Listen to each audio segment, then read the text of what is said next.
Hello students, welcome to our channel HD Biology classes. In my last video, I have discussed about the placentation in flower. Today, I am going to discuss and show you the estivation, that is the pattern or arrangement of sepals and petals in the flower.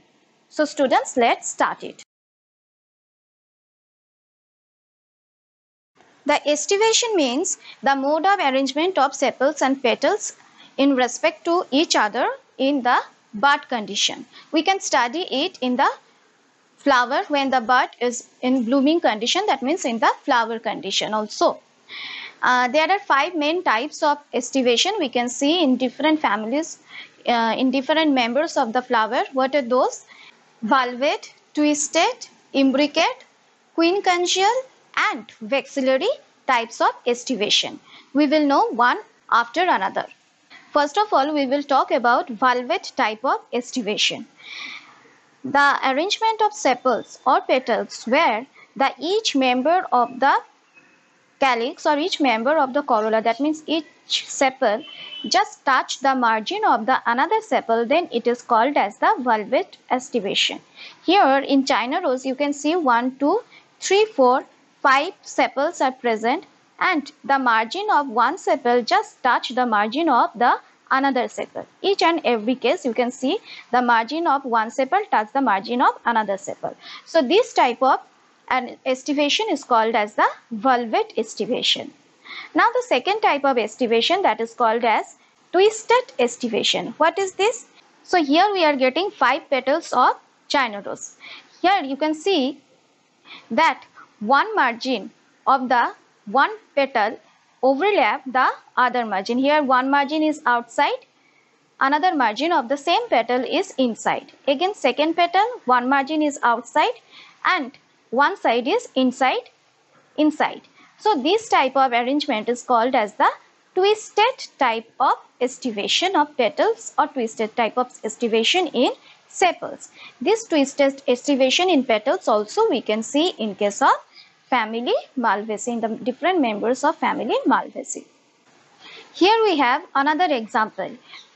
This is one member of family Convolvulaceae and one species of Ipomea.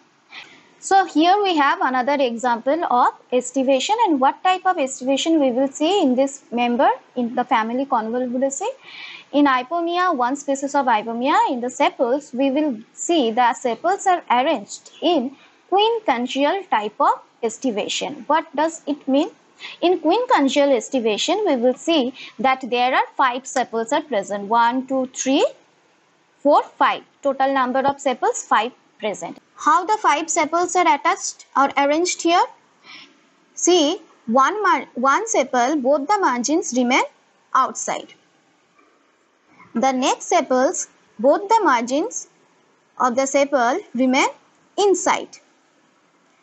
The third one, again we can see that both the margins remain outside.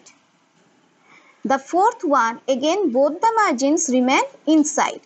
Here you can see that this side of the sepal, this margin of the sepal is overlapped by the previous one, and this margin is also overlapped by the previous one.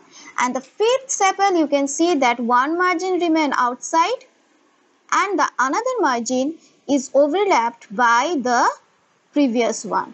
So simply in case of quincuncial type of arrangement, total number of sepals 5, 2 remain totally inside and overlapped by another sepals, 2 remain totally outside, and one margin of the one sepal is overlapped by the, that means one margin of the one sepal remain outside and another margin remain inside. This type of arrangement is called as the quincuncial type of arrangement. Here we have another example, that is Clitoria plant, the flower. Here we will see the one type of imbricate estivation, that is also called as the vexillary estivation. It is one type of imbricate estivation that is known as the vexillary estivation. What can we see in this type of estivation?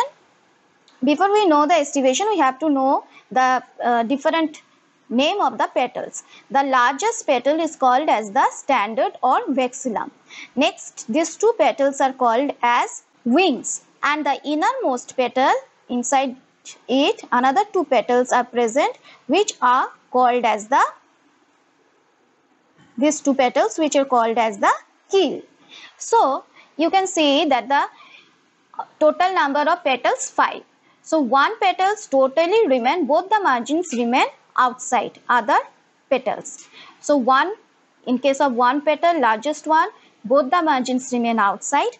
The second 2 petals, which are called as the wings, there one margin is overlapped by the standard or vexillum and other margin remain free, other margin remain outside. So one margin is covered by the vexillum and other side is outside.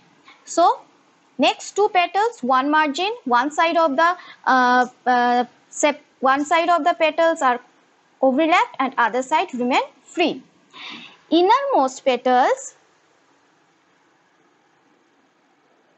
that are called as the keel, they are totally overlapped by these 2 wings. So both the margins of keel are totally overlapped by the wings, these 2 petals. So here we will see that total number of petals 5, where the one outermost vexillum remain totally outside. Next to one margin remain overlapped by vexillum, another margin remain free, and the innermost keel totally is covered by the wings, outer 2 wings. So this type of estivation is called as the vexillary estivation, that we can see in the different members of family Papilionaceae. Here we have another example of estivation, that is imbricate estivation, that we can see in Bauhinia species. This petal of the flower, both the side of this petal of the flower is outside, remain outside. In petal number 2, you can see that one margin remain outside, inside, and one margin remain outside. In petal number 3, it is petal number 3 where you can see both the margin remain inside, and petal number 4, again one margin outside and one margin inside, and petal number 5 also one margin inside and one margin outside. This margin is inside and this margin outside. So in case of imbricate estivation, we can see that one petal out of 5 petals, one petal remain totally outside, one petal remain totally inside, and 3 other petals, one margin of the petal remain inside and another margin remain outside. So this is an example of imbricate type of estivation.